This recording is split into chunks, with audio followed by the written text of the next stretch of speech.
talk about darts. So these are your regular darts, not your fishtail or anything like that. And this will be on our skirt pattern. So let's go ahead and practice how to do darts.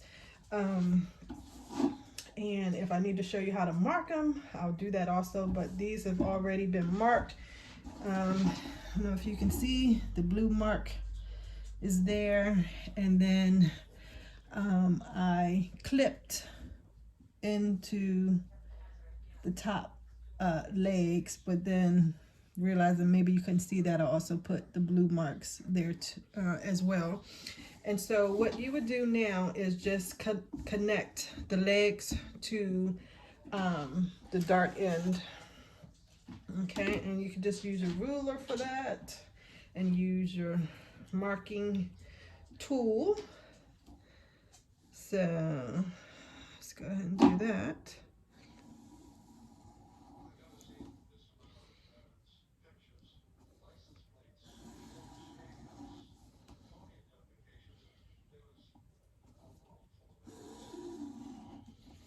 Okay, and so that's how you mark your legs of your dart. And so hopefully you can see that. Let's see, I think you can. Okay, bring you a little bit closer. All right, so I'll just write on here. Let's start doing purple. This is your center back, okay? So I'll just put CB for center back. This mark is for the zipper. I nipped that, but made it so you can see that's the zipper. And this mark here is for the vent, okay? Vent or kick pleat. I'll just start calling it kit pleat because to me it's more like a kit pleat than a vent. And that'll be a separate lesson. We already did the invisible zipper, so you should be able to know that. Make sure to practice that. So for this lesson, we'll be doing the dart. It's gonna mark this a little bit darker. That helps a little bit. All right, so what you want to do is fold the dark leg toward the center back or center front, okay? So you want to take the one that's away and you want to fold it toward the center front, okay? And this is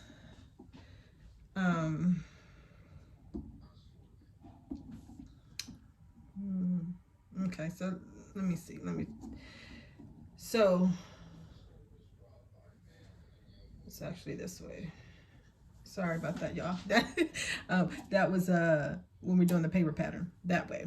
So let me just show you, because we didn't do that on the paper. So I just want to show you when it's paper, like here, and you having a dart, and you need to close the dart to shape the waistline or anything like that. That is what you do. So let me just do that. Let me get it.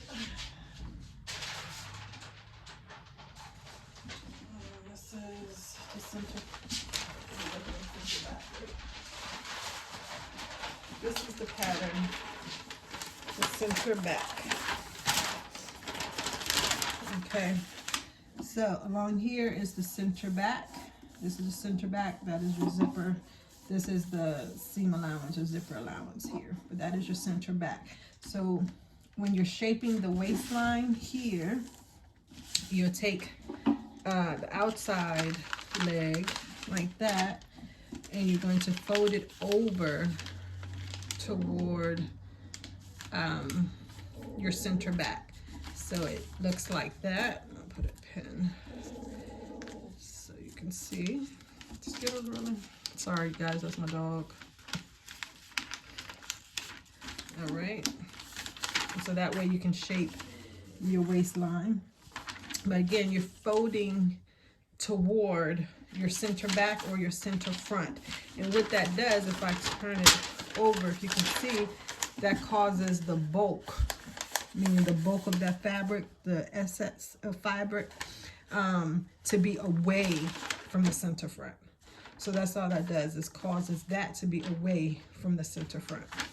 Okay, so again, you take the outside leg, fold it toward center front or center back. Okay, so that's how you do, and you do these when you want to shape the waistline, and you also do these when you are making your facing pieces like that. So you have to fold out your dart when you're making your facing pieces. Okay, so that's that. So now, when we come to the actual fabric itself, you don't do that. What you do is you want to match the outside legs of your dart so that the center leg is in the middle. Okay, so usually how I do it is I pin on one side of the leg, have the pin come out on the other side of the leg like that, and that way when you push your fabric together so that the pin is in the middle, the middle leg is actually in the middle there, and then you can reposition and pin your leg. Okay, some people some people do not draw the middle leg. I just find it easier and faster to line up to make sure that both legs, outer legs, match when I have an inner leg. So some people say this middle was not here, and let me show you on here because I didn't draw.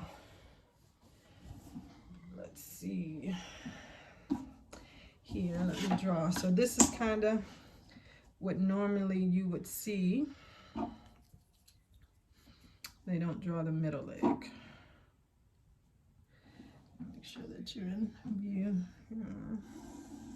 They just draw the outside legs. All right, so they just draw it, the dart looking like that without the center leg. So in that case, what people usually do is just kind of pinch it. So put it on one side and then line it up so that your pin comes out on the line. As you see, that did not come out. So what you do is just kind of hold it in place and reposition your pin that way and pin. Okay, so that's the other method. But like I said, I just usually take the extra step to have the middle leg, because what you can do at that point really is just fold along that middle, and your outside leg should automatically match up. If not, it'll be very close, and you can reposition, but you know, it'll be off just a little bit, if any. And what you're going to do is pin all the way down to the end of your dart there. And when you get down here, what I usually like to do is pin just, if you can see that, just on the outside of that mark. Let me put a pin so you can actually see it, where I like to pin.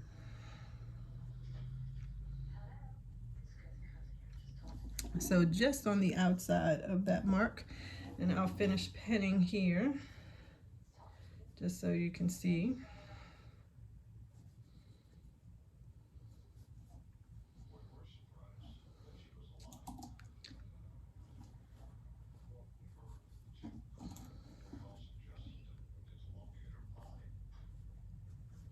So as you see, by having the middle